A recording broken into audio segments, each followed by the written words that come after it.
எல்லாருக்கும் வணக்கம்.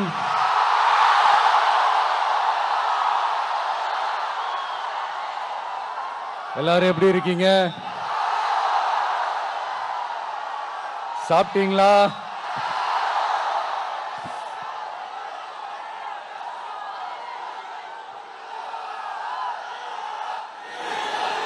அண்ணா அவர்களுக்கு ஒரு வணக்கம், பெரியார் அவர்களுக்கு ஒரு வணக்கம். இப்ப நான் எந்த மண்ணில் நின்னுட்டு இருக்கிறேன் தெரியுமா? நாகூர் ஆண்டவர் அன்போட நெல்லுக்கடை மாரியம்மன் அன்னை வேளாங்கண்ணி ஆசியோட கடல் தாய் மடியில் இருக்கிற என் மனசுக்கு ரொம்ப நெருக்கமான நாகப்பட்டினம் மண்ணில் இருந்து நின்று பேசிட்டு இருக்கிறேன். என் நெஞ்சில் குடியிருக்கும்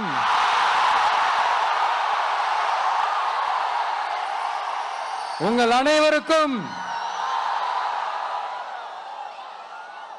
என்னைக்குமே ஒரு மீனவ நண்பனா இருக்கிற இந்த விஜயோட அன்பு வணக்கங்கள். இந்த கப்பல் இருந்து வந்து இறங்குற இந்த பொருட்களை எல்லாம் விற்கிறதுக்காக அந்த காலத்துல அந்தி கடையெல்லாம் நாகப்பட்டினத்தில் இருக்கும்னு கேள்விப்பட்டிருக்கிறேன். மீன் பிடிக்கிற தொழில், மற்ற தொழில்கள், இந்த விவசாயம், எந்த பக்கம் திரும்பினாலும் எப்படி பார்த்தாலும் உழைக்கிற மக்கள் இருக்கிற ஊர் தான் நம்ம நாகப்பட்டினம் ஊர். மத வேறுபாடே இல்லாத, அனைவருக்கும் பிடித்து போன, மத சார்பின்மைக்கு எடுத்துக்காட்டாக வாழ்ற உங்கள் அனைவருக்கும் மீண்டும் என்னுடைய சிரம் தாழ்ந்த ஸ்பெஷல் வணக்கங்கள். இந்த தமிழ்நாட்டில் இந்த மீன் ஏற்றுமதியில் 2வது இடத்துல இருக்கிறது நம்ம நாகப்பட்டினம் ஹார்பர் தான். ஆனா அங்க நவீன வசதிகளோட இந்த மீன் பதப்படுத்துற இந்த மாடர்ன் தொழிற்சாலைகள்லாம் இல்லை. அது மட்டும் இல்ல, இந்த அடிப்படை வசதிகள் கொண்ட இந்த வீடுகள்லாம் இல்லாம ரொம்ப அதிகமா இந்த குடிசை பகுதிகள் இருக்கிற ஊரும் நம்ம நாகப்பட்டினம் ஊரு தான்.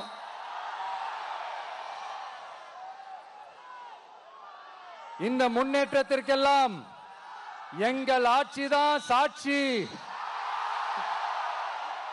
அப்படி இப்படின்ட்டு இந்த அடுக்குமொழியில பேசி பேசி அது நம்ம கேட்டு கேட்டு காதுல இருந்து ரத்தம் வந்ததான் மிச்சம்.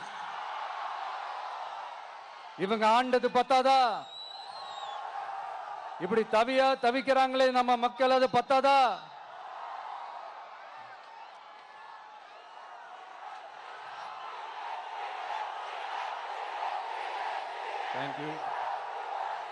தேங்க்யூ.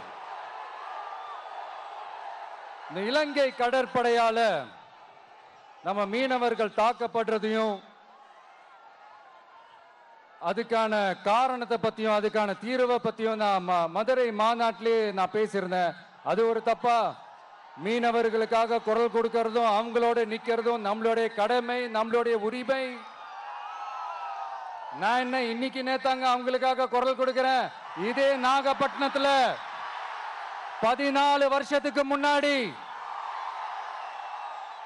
2011 February 22 இதே நம்ம மீனவர்கள் தாக்கப்பட்டதை கண்டிச்சு ஒரு பொதுக்கூட்டம் ஒண்ணு நடத்தணும் இல்லையா?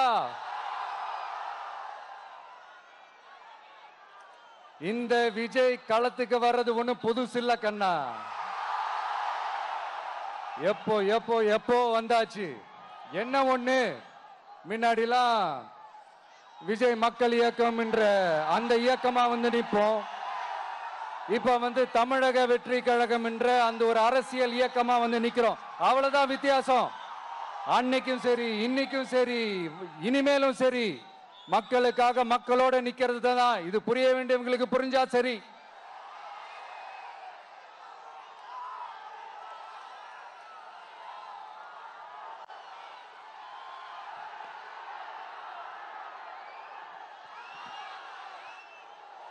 மீனவர்களுக்காக குரல் கொடுக்கிற இதே சமயத்துல நம்ம தொப்புள் கொடி உறவுகளான ஈழத் தமிழர்கள் அவங்க இலங்கையில் இருந்தாலும் உலகத்துல எந்த மூலையில இருந்தாலும் தாய்ப்பாசம் காட்டின தலைவனை இழந்து தவிக்கிற அவங்களுக்காகவும் குரல் கொடுக்கிறது, அவங்களுக்காகவும் நிக்கிறது நம்மளோட கடமை இல்லையா? மீனவர்களோட உயிர் எந்த அளவுக்கு முக்கியமோ அந்த அளவுக்கு ஈழத் தமிழர்களோட அவங்களுடைய கனவுகளும் அவங்களுடைய வாழ்க்கையும் நமக்கு ரொம்ப ரொம்ப முக்கியம்.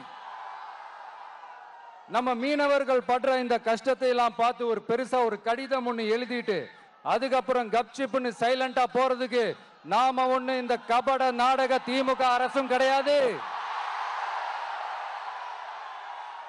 மற்ற மீனவர்கள்னா இந்திய மீனவர்கள், நம்ம மீனவர்கள்னா தமிழக மீனவர்கள், இப்படி பிரிச்சு பார்த்து பேசுறதுக்கு நாம ஒண்ணு பாசிச பாஜக அரசும் கிடையாது. நிரந்தரமான தீர்வு, நிரந்தரமான ஒரு இந்த ப்ராப்ளத்தை சால்வ் பண்றதுதான் நம்மளுடைய ஒரு முக்கியமான ஒரு அஜெண்டாவே.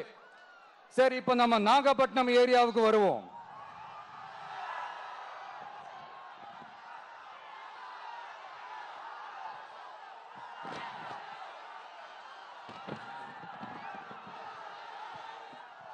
இங்க இருக்கிற மண் வளத்தை பாதிக்கிற இறால் பண்ணைகளை முறைப்படுத்தணும்.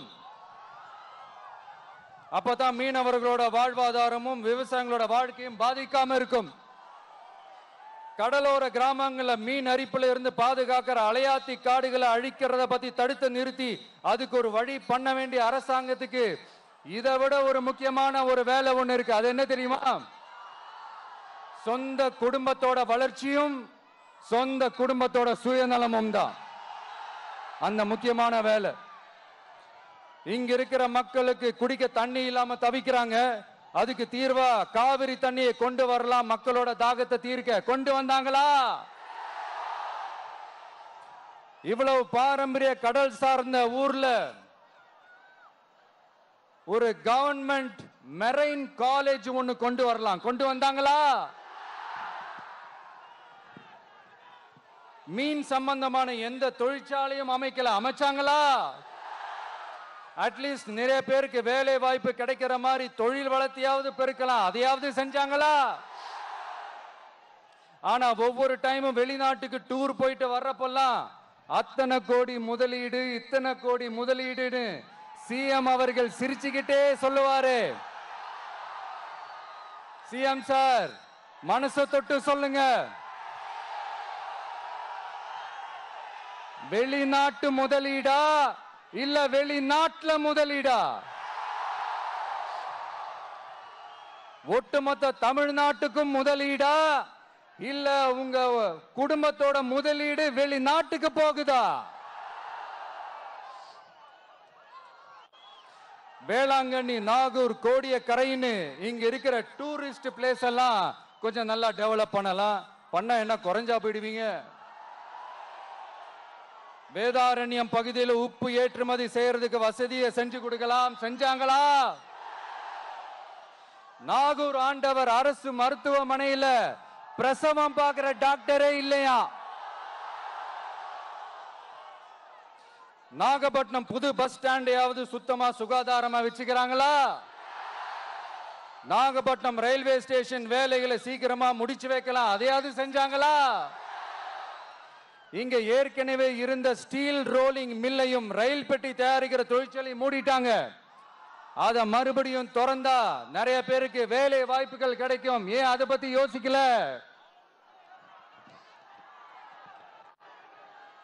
மேலக்கோட்டை வாசல் NH மேம்பாலம் கட்டி 50 வருஷம் ஆச்சு, அது சரியா மேம்படுத்தலாம், அதை செஞ்சாங்களா? Thanjavur to Nagapattinam NH road வேலை பல வருஷமா நடக்குது, இன்னும் முடிச்ச பாடே காணும், அதை வேகப்படுத்தி முடிச்சிருக்கலாம், அதையாவது செஞ்சாங்களா? ரொம்ப முக்கியமா நெல்லு மூட்டையெல்லாம் மழை காலத்துல வெள்ளத்துல நனைஞ்சு நம்ம விவசாயிங்க எவ்வளவு வேதனைப்படுறாங்க. அதுக்கு சரியான ஒரு குடவுன் கட்டி தரலாம், அதையாவது கட்டி தந்தாங்களா? எலெக்ஷனுக்கு முன்னாடி திமுக காரங்க வந்து செய்வோம் செய்வோம் செய்வோம் செய்வோம்னு சொன்னாங்களே, செஞ்சாங்களா? இதெல்லாம் எதுவுமே செய்யாம எல்லாத்தையும் செஞ்ச மாதிரியே அதையும் பெரியம்மையா வேற சொல்லுவாங்க இவங்க. நான் வந்து போன வாரம் திருச்சிக்கும் அரியலூர் மாவட்டத்துக்கும் போய் நம்ம மக்களை சந்திக்க போயிருந்தேன். அப்போ பெரம்பலூரும் போக வேண்டியது. அங்க சில ரூல்ஸ் அண்ட் ரெகுலேஷன்ஸ், ஒரு கட்டத்துக்கு அப்புறம் இந்த பஸ்ஸே மூவ் ஆகல. அதுக்கப்புறம் அதை தாண்டி ஒரு டைமுக்கு மேல பேசுறது, சரி அதெல்லாம் விடுங்க. இந்த நேரத்தில் பெரம்பலூர் பகுதி மக்களுக்கு நான் மன்னிப்பு கேட்டுக்கிறேன். சீக்கிரமாவே உங்களை தேடி நான் வருவேன் ஃபார் ஷுவர். நம்ம வந்து இந்த டூர் பிளான், இந்த ஷெட்யூல் போட்டதுக்கு அப்புறம் அது என்னப்பா சனிக்கிழமை சனிக்கிழமை சனிக்கிழமை அப்படின்னு ஒன்று ஸ்டார்ட் ஆச்சு. அது ஒன்றும் இல்லை, உங்க எல்லாரையும் வந்து பார்க்கும்போது உங்களுக்கு எந்த விதமான டிஸ்டர்பன்ஸும் இருந்துடக்கூடாது. முக்கியமா உங்களுடைய வேலைகளுக்கு எந்த விதமான டிஸ்டர்பன்ஸும் இருந்துடக்கூடாது அப்படின்ற ஒரே காரணத்துக்காக தான் இப்படி வீக்கெண்டா பார்த்து இப்படி இந்த பிளானை ஷெட்யூல் பண்ணோம். லீவு நாட்கள்ல ஓய்வு நாட்கள்ல வரணும்ன்றதான் அந்த எண்ணமே. அது மட்டும் இல்ல, அரசியல்ல சில பேருக்கு நம்ம ஓய்வும் கொடுக்கணும் இல்லையா? அதனாலதான் இந்த ஓய்வு நாட்களா பார்த்து இப்படி செலக்ட் பண்ணோம். சரி, இப்ப நம்ம மக்களை சந்திக்கிறதுக்கு, நம்ம சொந்தங்களை சந்திக்கிறதுக்கு எத்தனை கட்டுப்பாடுங்க. அந்த இடத்துல பர்மிஷன் இல்ல, இந்த இடத்துல பர்மிஷன் இல்ல. ஆனா அதுக்கான காரணங்கள்லாம் நீங்க கேட்டீங்கன்னா சொத்தையான காரணமா இருக்கும். அங்க பேசக்கூடாது, இங்க பேசக்கூடாது, 5 நிமிஷம் தான் பேசணும், 10 நிமிஷம் தான் பேசணும். நான் பேசுறதே 3 நிமிஷம் தான். அதுலயும் அது பேசக்கூடாது, இதை பேசக்கூடாதுன்னு சொன்னா அப்புறம் தான் எதை தான் பேசுறது. அரியலூர்ல போனப்போ நான் கரெக்டா அந்த ஊருக்கு போறதுக்கு முன்னாடி ஒரு அந்த ஏரியாலேயே அந்த பவர் கட்டு. அப்புறம் நான் திருச்சிக்கு போய் நான் பேச ஆரம்பிச்சதுக்கு அப்புறம் அந்த ஸ்பீக்கருக்கு போற அந்த வயரு கட்டு. இல்ல, நான் தெரியாம தான் கேட்கிறேன் சிஎம் சார். ஃபார் எக்ஸாம்பிள், இப்போ ஒரு ஆர்எஸ்எஸ் தலைவர் இங்க வராருன்னு வச்சுக்கோங்க, இல்ல நம்ம பிரதமர் மோடிஜி அவர்களோ இல்ல உள்துறை அமைச்சரோ இங்க வராருன்னு வச்சுக்கோங்க. இந்த மாதிரி கண்டிஷன்ஸ்லாம் போடுவீங்க, இந்த மாதிரி பவர் கட் பண்ணுவீங்க, இந்த மாதிரி வயர் கட் பண்ணுவீங்க. கொஞ்சம் கட் பண்ணி தான் பாருங்களேன். முடியாதுல, பேஸ்மெண்ட் அதிரும்ல. நீங்க தான் மறைமுக உறவுக்காரர்களாச்சே. இதாவது பரவாயில்லைங்க. இதை தாண்டி ஒரு ரூல் ஒண்ணு போட்டாங்க, பஸ்ஸுக்குள்ளேயே இருக்கணுமா, பஸ்ஸை விட்டு வெளியில வரக்கூடாதான், கையை இவ்வளவுதான் தூக்கணுமா, இப்படியே வரணுமா, மக்களை பார்த்து சிரிக்காத, மக்களை பார்த்து கையசைக்காத, இப்படியெல்லாம். ஐயோ ஐயோ, நானும் என்னவோ ஏதோ நினைச்சேங்க. செம்ம காமெடியா இருக்குங்க. I am just enjoying like anything. நேரடியாவே கேட்கிறேன், சிஎம் சார் மிரட்டி பாக்குறீங்களா? அதுக்கு இந்த விஜய் ஆள் இல்ல சார், அதுக்கு நாம ஆள் இல்ல சார். என்ன செஞ்சிருவீங்க? மேக்சிமம் கொள்கைய சும்மா பேருக்கு மட்டும் வச்சுக்கிட்டு குடும்பத்தை வச்சு கொள்ளையடிக்கிற உங்களுக்கே இவ்வளவு இருந்தா, சொந்தமா உழைச்சி சம்பாதிச்ச எனக்கு எவ்வளவு இருக்கும்?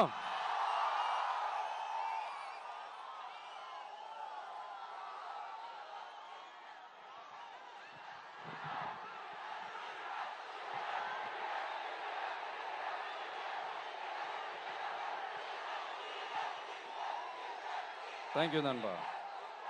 என்ன நாங்க பெருசா கேட்டுட்டோம்? மக்கள் வந்து நிம்மதியா ஃப்ரீயா நின்று பார்க்கறதுக்கு ஒரு இடம், அதை நாங்க தேர்வு செஞ்சு அதுக்கு பர்மிஷன் கேட்கிறோம். ஆனா நீங்க என்ன பண்றீங்க? அந்த இடத்தையெல்லாம் விட்டுட்டு நெருக்கடியோட, மக்கள் நெருக்கடியோட எங்கெல்லாம் நிப்பாங்களோ அந்த இடமா பார்த்து செலக்ட் பண்ணி தெரியுங்க. உங்க எண்ணம் தான் என்ன சார்? நான் அவங்கள பார்க்க கூடாது, அவங்களோட பேசக்கூடாது, அவங்க குறைகளை கேட்க கூடாது, அவங்களுக்காக குரல் கொடுக்க கூடாது. என்னதான் சார் உங்க எண்ணம்? சரிங்க சார், ஒரு அரசியல் தலைவன் அப்படின்றதெல்லாம் மறந்துருங்க. ஒரு சாதாரண ஒரு தமிழ்நாட்டு மண்ணோட ஒரு மகனா, ஒரு நம்ம தமிழ் மக்களுடைய ஒரு சொந்தக்காரனா, என் மக்களை, என் குடும்பத்தை, என் சொந்தங்களை நான் பார்க்க போனா என்ன பண்ணுவீங்க? அப்பவும் தடை போடுவீங்களா? வேணாம் சார். இந்த அடுக்குமுறை, இந்த அராஜக அரசியல்லாம் வேணாம் சார். நாம ஒண்ணு இங்க தனியால் இல்லைங்க சார். மாபெரும் மக்கள் சக்தியோட பிரதிநிதிங்க சார். மாபெரும் பெண்கள் சக்தியோட சகோதரன் சார். மாபெரும் இளைஞர் இயக்கமா இருக்கிறோம் சார். மறுபடியும் சொல்றேன், 2026ல ரெண்டு பேருக்கு நடுவுல தான் போட்டியே. ஒண்ணு இன்னொன்னு, ஒண்ணு இன்னொன்னு.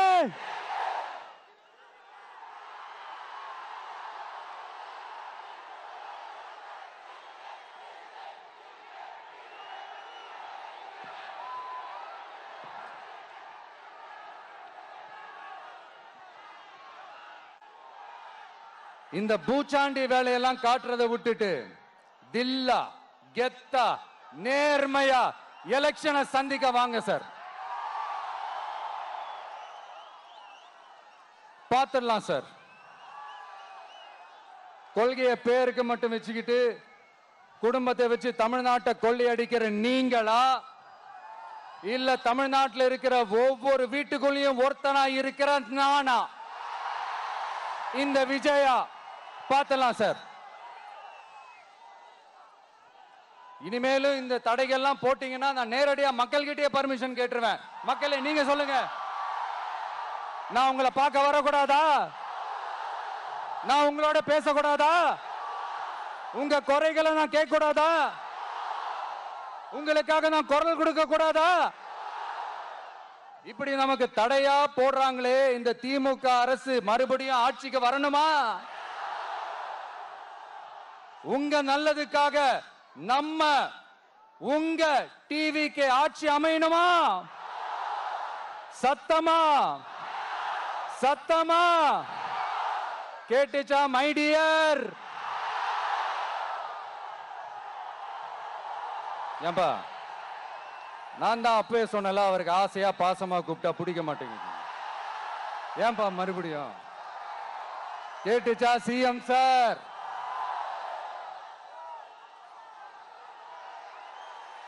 இந்த போர் முழக்கம் உங்களை ஒரு நிமிஷம் கூட தூங்க விடாது, துரத்திக்கிட்டே வரும். கான்பிடண்டா இருங்க, நல்லதே நடக்கும், வெற்றி நிச்சயம். மீண்டும் சந்திக்கும் வரை நன்றி, வணக்கம்.